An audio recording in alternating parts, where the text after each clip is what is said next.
What is the big thing about the commandments or the law? Well, keeping them is required, yes. Satan's problem with God is the law. Are you with me? As long as the law exists, Satan, he was frustrated in heaven in his rebellion. He's frustrated today. The law is a frustration for Satan. Now, if he can remove the law, every single created being would fall on his side. Notice that every single created being. Where do you find created beings? Heaven and earth.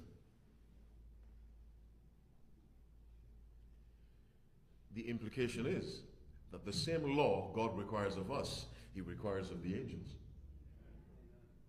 When you and I pray, let's begin the Lord's Prayer together.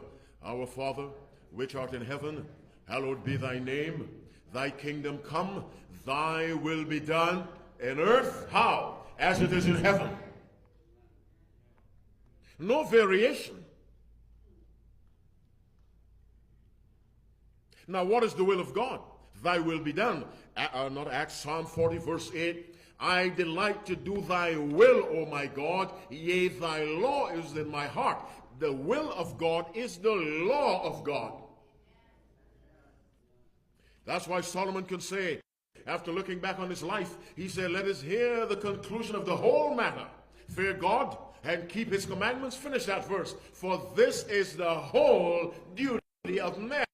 But he might have added the whole duty of angels. You say God's law is the foundation of his government in heaven and on earth. Now, if Satan can remove it,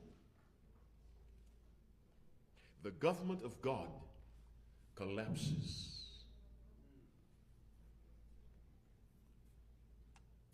Satan hates the law, what we call the Decalogue, the Ten Commandments. And he has masterfully attacked God's law to the degree that he has succeeded in employing, hiring, and recruiting preachers to get into pulpits and say the law is done away with.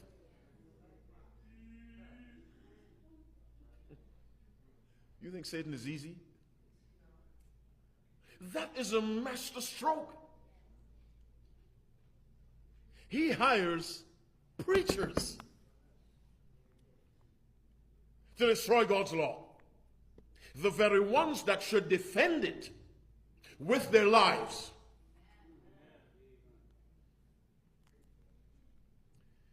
I ask the question again, what is the big thing about God's law? Patriarchs and Prophets, page 49, paragraph 1, Ellen White writes, God placed man under law as an indispensable condition of his very existence. Now that sounds like carefully chosen language. You didn't hear me. If you were to rephrase that statement, what she's saying is, there is no existence. Finish it for me. Without law.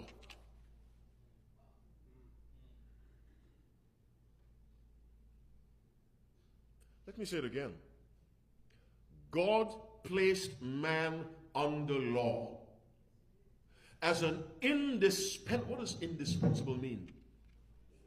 Essential, it's needed, can't do without it. As an indispensable condition of his very existence. What do you think she says? His very, just to be in the world, you need law.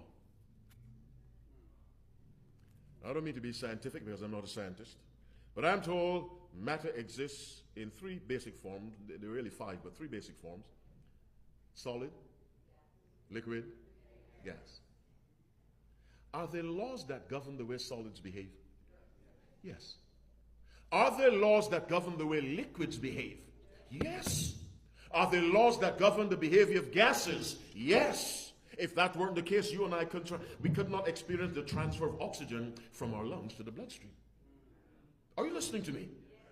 Now, the entire universe is composed of what? Matter. Then if all of matter is governed by law, you take away law, and what happens?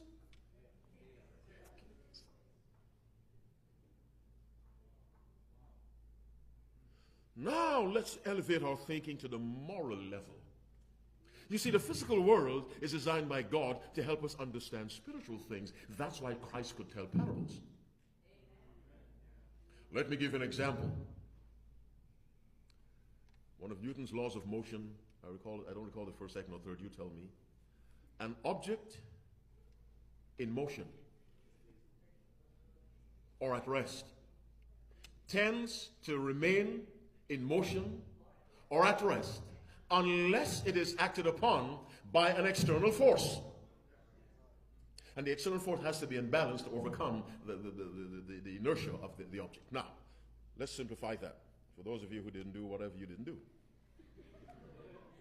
If a ball is rolling along the carpet and there is no force acting upon it, it will never stop rolling. The forces are usually gravity and friction. That's a law. But that physical law has a spiritual counterpart. Listen to it. Romans 8:7. Because the carnal mind is enmity against God, for it is not subject to the law of God. Finish the verse. Neither indeed can be. In other words, a carnal mind is a ball of sin. And it is rolling.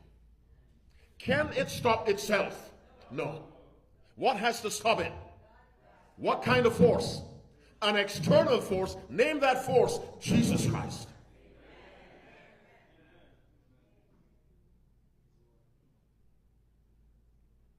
Law. Now, let's go from the physical to the moral. If everything at the physical level is controlled by law, and the God of the moral is the God of the physical, and the God who created said, the heavens declare the glory of God, and the glory of God is God's character, can I conclude that moral law is optional? Now, I'm compelling you to think. What is water? Chemically, what is water? What does H2O mean? Two what? Well, don't tell me two parts. Speak to me scientifically. Two what? Two atoms? Of what? Hydrogen and one of? Okay. If you add one atom of oxygen more, you know what you have? Hydrogen peroxide. You don't have water. That minute change changes a life-giving liquid to a life-taking liquid.